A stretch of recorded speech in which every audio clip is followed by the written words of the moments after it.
الحمد لله رب العالمين والصلاة والسلام على سيدنا محمد وعلى آله وأصحابه أجمعين اللهم صل على ذات المحمدية وغفر لنا ما يكون وما قد كان. ஒரு நபி தனது உம்மத்துக்காக துஆ கேட்டால் அந்த துஆவை அல்லாஹ் அங்கீகரிக்கின்றான். இப்படியான ஒரு தரத்தில்தான் பெற்றோர்கள் தனது பிள்ளைக்காக கேட்கக்கூடிய துஆவை அல்லாஹ் சுப்ஹானஹு வ தஆலா ஆக்கி வைத்திருக்கிறான். ஹதீஸிலே வருகிறது, துஆஉல் வாலிதி லிவலதிஹி கதுஆஇன் நபிய்யி லி உம்மத்திஹி.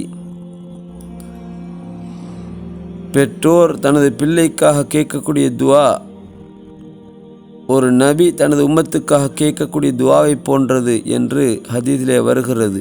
என்றால் அல்லாஹு சுப்ஹானஹு வ தஆலா பெற்றோருடைய அந்தஸ்தை எந்த அளவுக்கு உயர்த்தி வைத்திருக்கிறான் என்பதை நாம் சிந்தித்து பார்க்க வேண்டும்.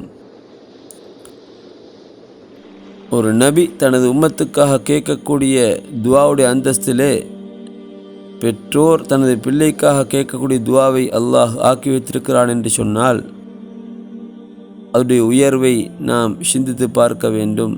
எனவே ஒவ்வொரு பிள்ளைகளும் தனது பெற்றோருடைய வழிபாட்டிலே நடந்து அவர்களுடைய துஆ பரக்கத்தை பெற்றுக்கொள்வது,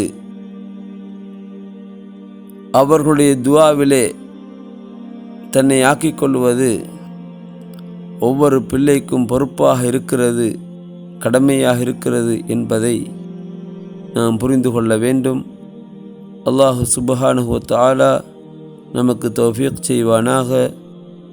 வஸ்ஸலாமு அலைக்கும் வரஹ்மத்துல்லாஹி தஆலா வ பரகாத்துஹு.